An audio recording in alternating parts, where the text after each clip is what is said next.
The person who carried the ideology of this whole development is my father.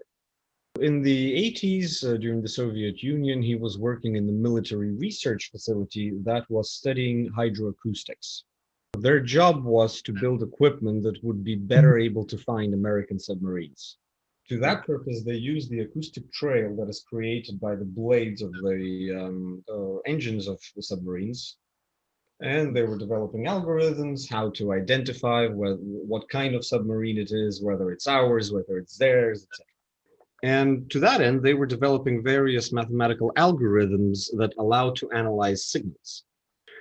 So one of the areas of developments of this institute was where they were preparing covert underwater operators. These were very strong men that were capable of swimming great lengths underwater to perform certain diversions, operations. And this particular research group that was headed by my father was given a job to develop algorithms that would be able to assess how well these operators are prepared for their job. It was then decided to use the heart rhythm of these operators, of these men, and to use the same algorithms for hydroacoustic analysis to identify their state of well-being. So this research was very successful, and that research group, that particular research group, has even been awarded with a state award for their results. And regardless of the fact that to have a rhythmogram and to measure the intervals, you literally had to measure it by a physical ruler because the equipment was not good enough back then. So that was back then when the foundation of the existing algorithm was laid. And in the 90s, when the military complex was no longer needing these kinds of were transferred into a more of a peaceful environment. And it is curious that when we started using this in a civic application, first we started working with oncological clinics. And when we first started working with oncologic patients, we believed that we have invented a method for early diagnosis of cancer. And we carried out a very curious experiment once in an oncological clinic. We were taking measurements from an outside room, so we could not see who was in the room where the measurements were taken. And there was a group of patients who had cancer and who were absolutely healthy. And this was happening live during a conference, and with 100% accuracy, we were able to identify which of these patients were absolutely healthy, like a control group, and which of them had cancer. Back then, it was, as you can imagine, very a bright demonstration of the capabilities. But as we moved along in our research, we figured out that our method wasn't illness specific. So the same picture you would get from counseling patients was also portrayed by patients with other significant diseases. First, we were disappointed, but then we figured out that our technology is actually applicable not only in oncology, but in any area where there is a need for an express assessment of the condition of a human body and their health. So this is what we focused our research on moving on. And this was a brief story of how it all started. I can go on, but that's going to be a very long and complex story of how it all started and how it worked out. I'd just briefly like to say in which areas of application our equipment is currently used today. Our equipment is used in industrial facilities that have some kind of a hazardous environment or hazardous production process.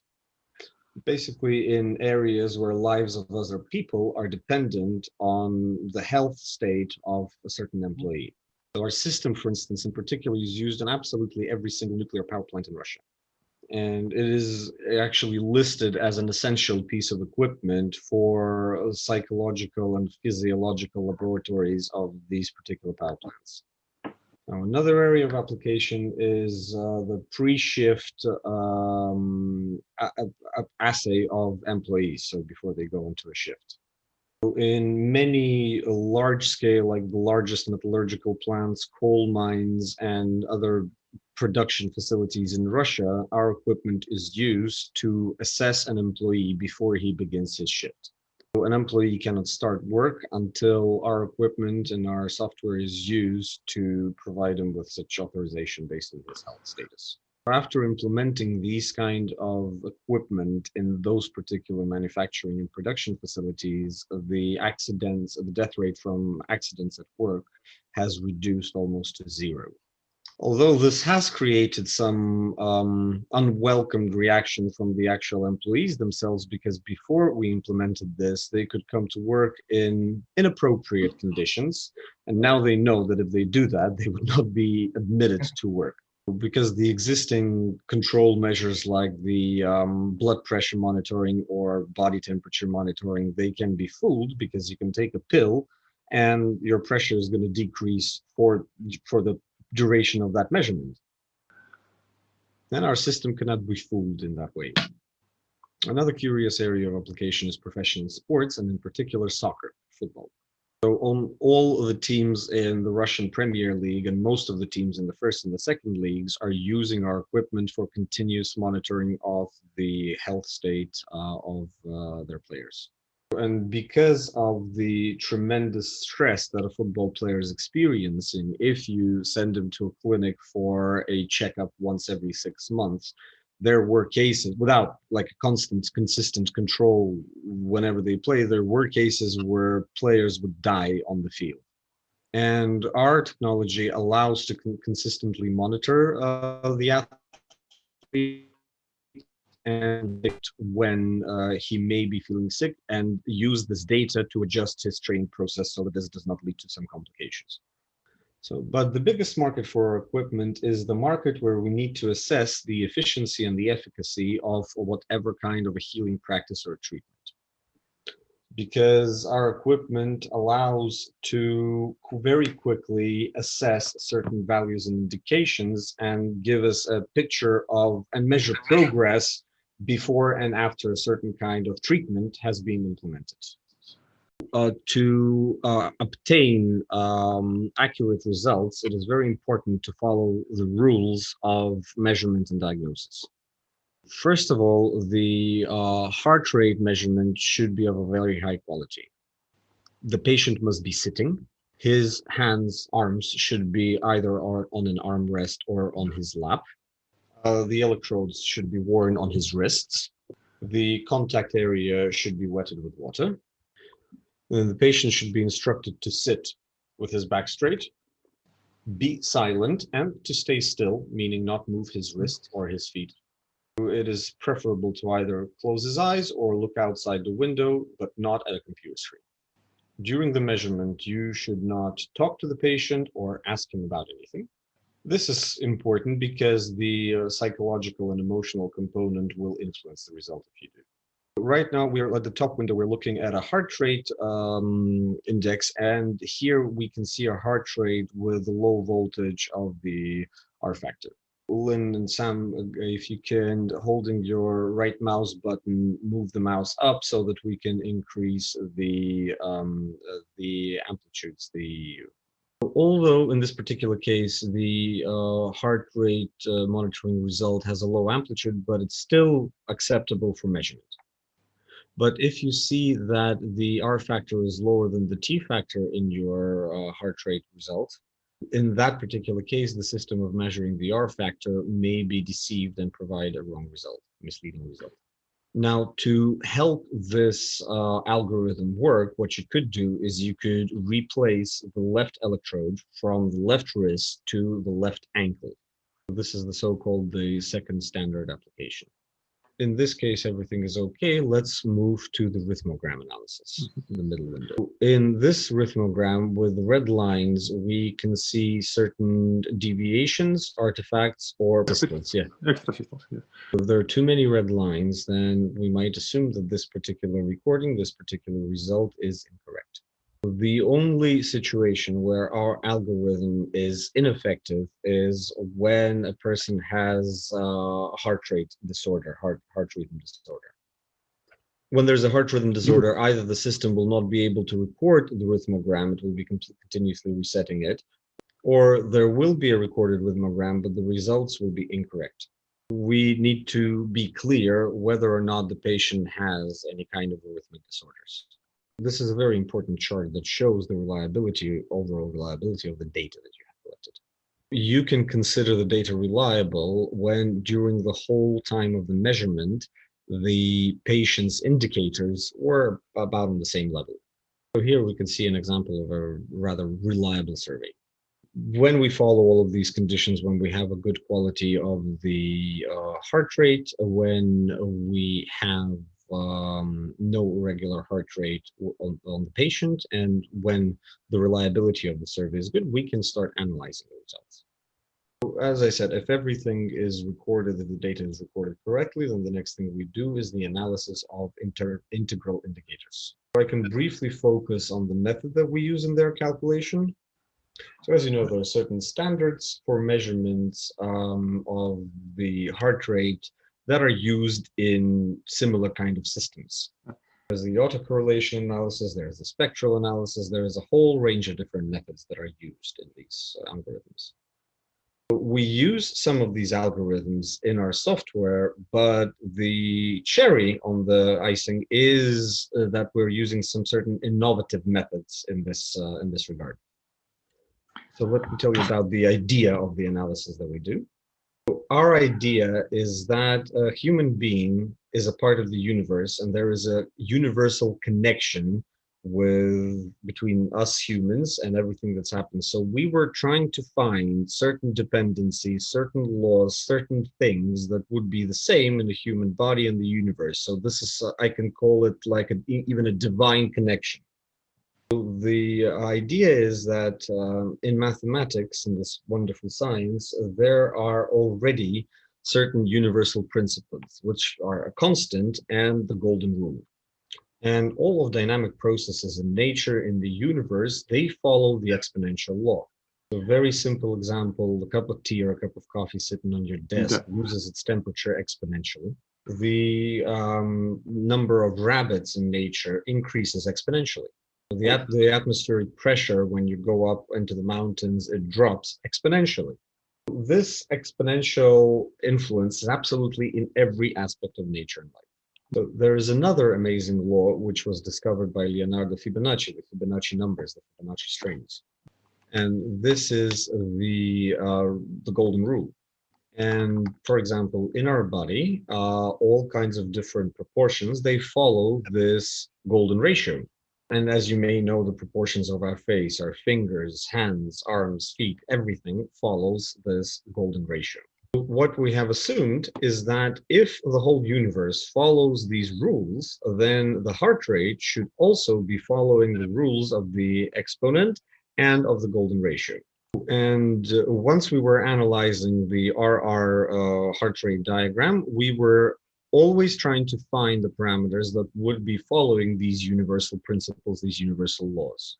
And when we started doing these tests and experiments, we figured out that the parameters of the heart rate of healthy people are very close to those universal laws, and of the people that were unhealthy or ill, they were deviating from them.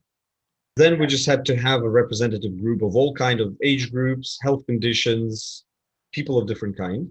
So we have found 50,000 patients who were completely different from one another, out of which we have selected 10,000 patients, which would evenly cover all kinds of different states that the patients can be in. Then we use also an exponential normalizing curve to normalize our readings and our research, to make sure that basically we have a certain percentage related to a certain level of healthiness. And this basically allowed us to give this kind of integral values that are characterized by the names that you see on your screen at the bottom. And that a complex state index, which basically is an average of the four values. The adaptation value is calculated by the method of fractal analysis. The fractal analysis is basically an algorithm which calculates the level of coherence of different regulatory systems in a human body.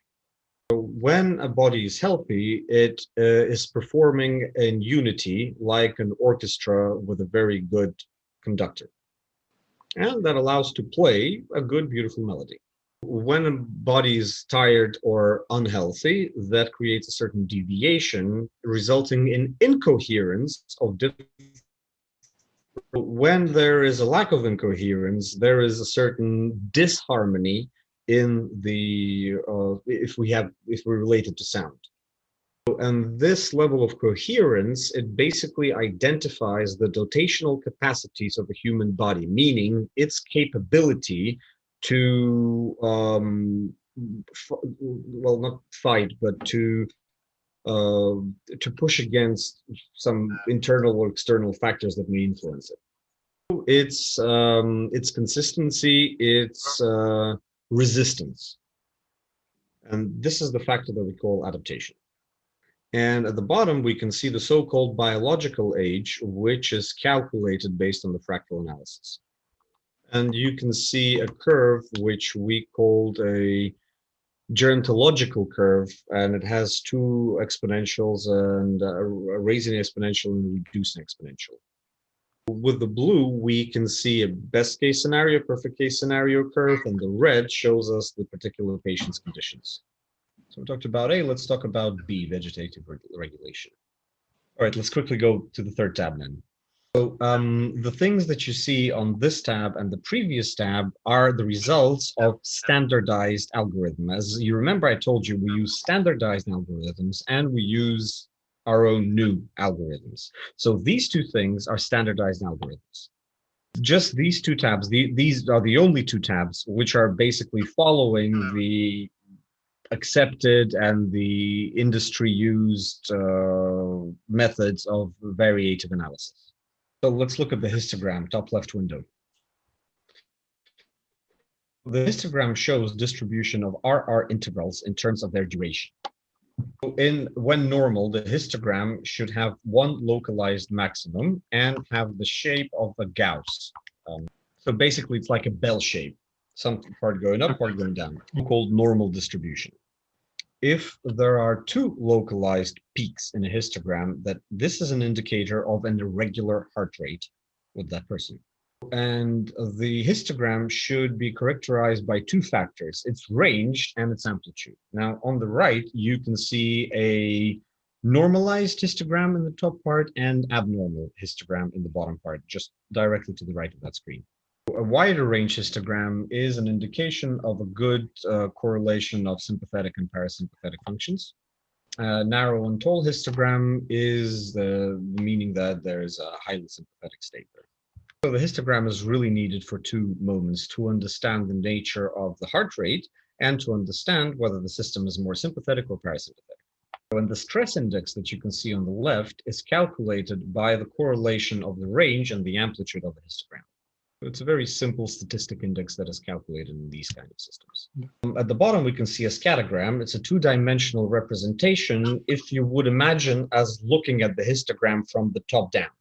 So if the scatogram is contracted to a point, to a spot, this is an indication of a high excess stabilization of the heart rate, which indicates of the dominance of the sympathetic nervous system. If the histogram represents a kind of closely related cloud along that curve, then it's an indication of a good equilibrium between the sympathetic and parasympathetic states. And if the histogram is scattered all over the place, then this is the indication of arrhythmic heart rates. So I have to mention this, that we are using the histogram and the scatogram in our equipment and as an algorithm just to make sure that we are compliant with the norms and standard regulations of the heart rate measurement. The spectrum diagram, the spectral analysis, is also kind of a widely accepted methods of analysis. It has lots of different research and publications written on this topic. It is calculated in a very simple way using the Fourier method. However, the interpretation of the results that we obtain using the Fourier method is very different. Now, I have to admit that we do not really use this algorithm for any practical application. Some of our clients, however, use it for research purposes. So it's really up to you whether you decide to use it or not. But as I mentioned, there are tons of literatures on this, on these particular indicators, and you can have a very entertaining read on those things and make a decision whether you want to use it or not. Now, however, if you look at the autocorrelation portrait, that's a tool that can be used. The way it is constructed, first we create an autocorrelation diagram, and it shows the level of dependency of the RR intervals that are following a previous RR interval. So it shows the kind of the consequence dependency of the RR interval from the previous one. It's an autocorrelation analysis, tons of literature on that as well. It's very difficult to interpret though, so we have figured out this smart way. We have spun this diagram into a kind of a vortex figure, extrapolated in this kind of a projection. So as a result, we can see a disk. And this diagram, it also kind of shows the sympathetic or parasympathetic state of the system, but it would be comparable to a resistive blood vessel. So if we look at the cut section of our resistive blood vessel, this would kind of be the representation that we can see there. When we have a dominance of a sympathetic system, then the resistive blood vessels, they contract, and that creates issues with the blood flow. So this is an example of a red and black disc. When we have a good balance between sympathetic and parasympathetic functions of a nervous system, then the blood vessels are laxed and the blood flow is optimal. The blue disc is what we have there. And this also provides us kind of an effective diagram which portrays the properties of the sympathetic and parasympathetic systems. And all the things that we have been discussing right now, they showcase the vegetative regulation, which is the balance between the sympathetic and the parasympathetic systems. This is the integral B value that we have just discussed. Now, the best is yet to come. The total power is a sum of power in the whole range of different frequencies that we read off the heart rate. So it's basically the sum of all the different powers in the low frequency, high, and all the frequency ranges that we have. I don't remember the formula right now. The total power is a pure mathematical value that is related to the Fourier calculation, which is used to produce these results. It is no way related to the capacity or the power or the energy capacity of our human body. This is when we go to the methods that I talked about in the beginning, the findings and the research that we have conducted. The top left diagram portrays how close or far away the structure of the neurodynamic code is from the optimal laws that we have talked about in the beginning. Sure. And this basically characterizes what price our body is paying to support homeostasis. Of the conditions of the human body, they follow the perfect outline of these two exponentials. That means that to support homeostasis, the body doesn't need any resources, or doesn't need almost any resources. A good example is a yogi in a state of deep meditation. He fine-tunes the processes of his body according to the laws of nature, and he can go for a long time without food or water, and even with a very slow breath rate. That means that to support his life processes, he needs to use a very small amount of external energy. So he has optimally fine-tuned the parameters of his own regulations. The body function of a young, healthy person would be similar to that. So, however, if a person is stressed, if he's older, if he's sick, if he has some certain factors that are influencing him, so there's high tension in his organism, then this kind of person, just to support his normal calm state, would require a lot of effort, a lot of energy. So the price of supporting homeostasis is very, very high. Although both of these people, the first one and the second one, are just people sitting on a chair. One requires minimal tension and the other is excessively tense to operate and to function.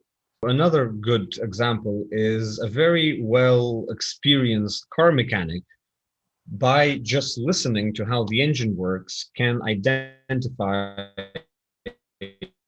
its function in a normal way.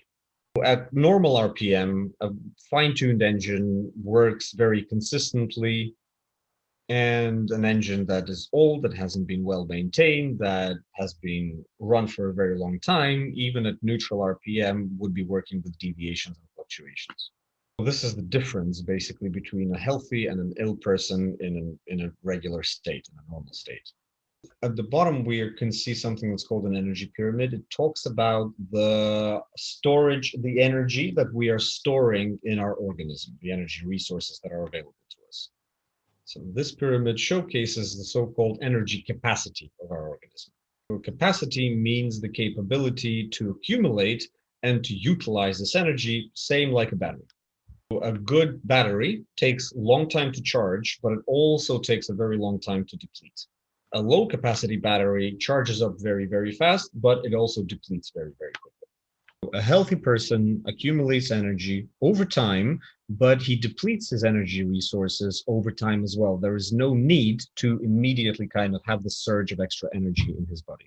The blue indicates the time required to accumulate energy, and the red indicates the time required to deplete or to use this energy.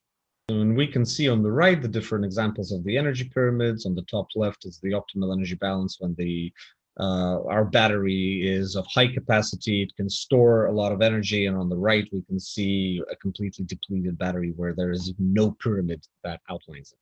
So this indicator is one of the cornerstone diagrams and functions of this whole software. Physiologically, this data can be interpreted in various ways, but this would be called the system of neurohumoral regulation. This system characterizes the longevity of our organism in a long-term outlook. If the nervous system is basically the system that responds quickly to certain internal external changes and its capability to do so, then the neurohumoral system is just an overall outlook of the functionality and longevity of our organism. So the energy balance that we have showcased kind of on the right, its norm is from 1 to 2.5 of the value, as you can see on the right side of the diagram. 1 means that the time of depletion is close to or equal to the time of accumulation. So it's better when the time of depletion of the resources is same or higher than for their accumulation. So the ideal proportion would be the golden rule proportion, which means that value would be 1.62. So the next tab, the next indicator is a psycho-emotional state. When we do the analysis of the heart rate, we compare different interval analysis of what it is. One of the factors that influences the rhythm of our heart is our psycho-emotional state. Sometimes it has a very strong influence. And that is why I mentioned that when you take this measurement, the person should be in a stable, in a calm kind of psycho-emotional state when this measurement is taken. Here we can see a so-called spline map of the electrical activity of the brain, and the colors indicate the level of this activity. When it's more blue, it's more active. When it's black, it's less active. So the black and red indicates a state of illness, a state of fatigue, and excessive stress. Blue and green indicates a more of a normal, optimal state. So blue and purple would indicate that it's a kind of a changed conscious state. So when people go into a trance, some people may live in that state even without any kind of trance. It's just normal for them. Especially young people have it. So this kind of a representation is very nice, and it has a little wow effect because it allows the patient, for example. The bottom part is the spectrum of the brain activity with the different frequencies and with the percentage of how much of those frequencies are being utilized. If we see more red, it indicates more stress. So the green would indicate the more of that we see, that would indicate a more of a normal state, and the beta and gamma waves would indicate more of a excessively relaxed state. Since we are not measuring an EEG, and we're only measuring an ECG, then this is a approximate representation. This is basically a comparison of all the previous 4 factors that we have measured, and at the bottom we have something which is called the age norm. So that, if you look at the bottom chart, the complex state index, the blue part of it shows us the average value that a person of this age would have. Since this person only had 1 measurement, the top chart isn't representative. If he would have more measurements, then we would see some kind of a dynamic and some kind of progress and changes of the different indicators, of the 4 different indicators that we take measurement of. The chart at the bottom, the red and the blue, is the so-called daily rhythm of that person. The more data we have from a patient, the more measurements we take from him or her, the more accuracy we can see in this particular chart. Initially, it is built based on an average from the different patients, so based on a database like a normal value comparison that we have. And later, it uses an algorithm based individually on the patient, especially if the measurements have been taken in a different time of day. This chart basically shows us the time of day when a person has its maximum, has its minimum, and the treatment normally should be allocated during the minimum times so that the person goes into maximization after that. Workouts should be done at the highs. Спасибо.